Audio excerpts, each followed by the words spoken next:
So this is not a chapter, this is a poem, chapter number 10. This is not a story, it is a poem. The Quarrel. Quarrel means to fight, है ना, लड़ना. Now what is about the poem? Let's read. In this poem, the poet wants to show us the eternal love between siblings. इसमें ये poem अपने सबके भाई बहन होते हैं ना, कजन्स होते हैं, भाई बहन होते हैं, उनके बीच में जो एटर्नल लव है, जो बहुत ही ज़्यादा प्रेम है, प्यार है, वो दिखाना है, वो शो करता है. He describes that how siblings fight with each other on little things, but this fight does not last long and after a while they forget about it and start playing with each other happily. तो इस poem से हमें poet समझाएंगे कि कैसे छोटी छोटी लड़ाइयाँ भाई बहनों के बीच होती रहती है, बट वो ज़्यादा देर के लिए नहीं रहती है.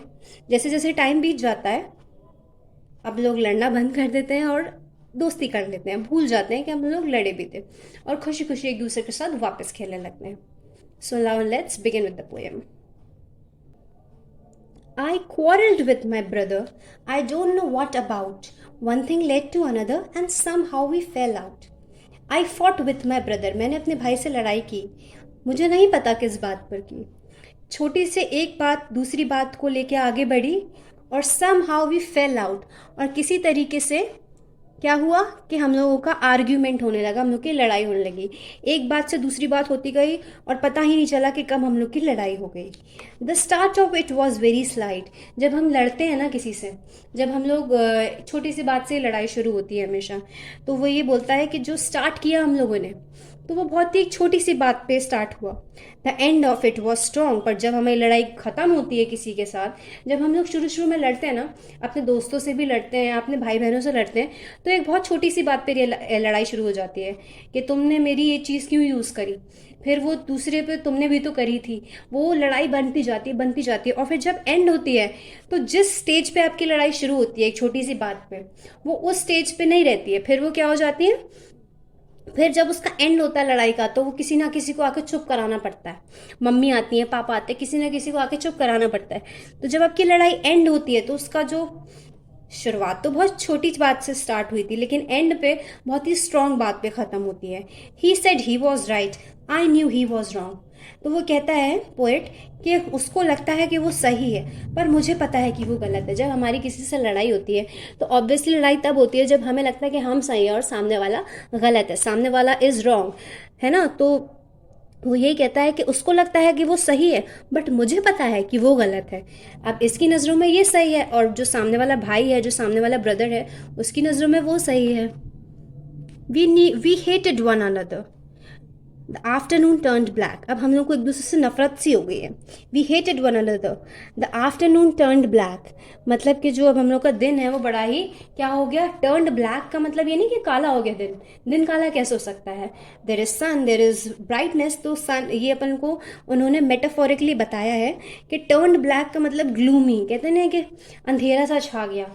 जब हमारी लड़ाई हो जाती है, जब हम लोग सैड होते हैं, तो बहुत सब अंधेरा अंधेरा सा लगने लगता है, कुछ भी ब्राइट नहीं लगता है. ब्राइट जो है रोशनी, वो हम लोग हैप्पीनेस के लिए यूज़ करते हैं, और वर्ड ब्लैक जो हैगा वो हम लोग गम, सैडनेस, ग्लूमीनेस, सौरो दिखाने के लिए यूज़ करते हैं. तो द आफ्टरनून टर्न्ड ब्लैक, तो बिल्कुल हमारी जो दोपहर है ना, वो बहुत उदास उदास सी हो गई थी. Then suddenly my brother thumped me on the back. और फिर थोड़ी ही देर में बिल्कुल सडनली मेरा भाई आया और उसने मेरे कंधे पे, मेरे बैक पे हाथ रखा. देखो आप इमेज में देखोगे कैसे रखा हुआ है. And said oh come along, we can go on all the night. I was in the wrong, so he was in the right.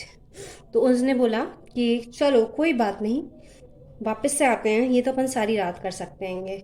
फिर वो कहता है आई वॉज इन द रॉन्ग.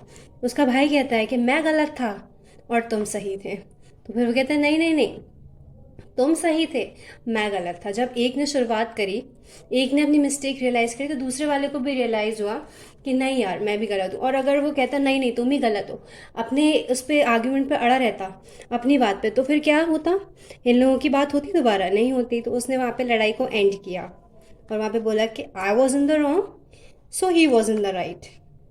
जब उसने बोला कि हाँ मेरी गलती थी, तो फिर इसने बोला कि यहाँ पे ये सही था. अब ये पोएम हमको मॉरल क्या देती है, what is the moral of the poem. कि जब हमारी अपने भाई बहनों से लड़ाई हो जाया करे तो हम लोग ये नहीं कि इसको बांधे बैठे रहे, यार इसने हमसे ऐसा कह दिया था, कुछ बातें आप भी कह देते हो, कुछ बातें वो भी कह देते हैं, है ना। तो हम लोग को क्या करते रहना चाहिए, थोड़ी थोड़ी देर में खुद से बात करनी शुरू कर देना चाहिए, भूल जाना चाहिए जो बात हुई। हमेशा भाई बहनों में नहीं, हर रिलेशनशिप में, यानी आपके फ्रेंड्स हो, मदर फादर हो, फैमिली में कोई रिलेटेड हो, तो अपन को क्या करना चाहिए, अगर किसी से लड़ाई हो जाती है तो उसको दिल में रख के नहीं बैठना चाहिए, हम लोग को उसको लेट गो कर देना चाहिए। और वैसे ही हो जाना चाहिए जैसे हम लोग पहले हुआ करते थे। इसमें जैसे उसने बताया कि पहले लड़ाई हुई पर बाद में उसका भाई आया, और फिर जब उसने बोला कि हाँ मेरी गलती थी, तो उसको पता चला कि नहीं, मेरी गलती थी, तुम सही थे। वहाँ पे वो उसको सही लगने लगा। तो हम लोग को छोटी छोटी बातें इग्नोर कर देनी चाहिए, लड़ना नहीं चाहिए। So here are poems. यहाँ पे आपको जो भी वर्ड समझ में नहीं आए हो, इस पेज पे यहाँ पे ऊपर आपको वर्ड मीनिंग्स दिए होंगे, तो आप वो भी पढ़ सकते हो। Okay, so now I be sending you hard words and question answers in the PDF। और कोई डाउट हो तो you can just message me. Thank you.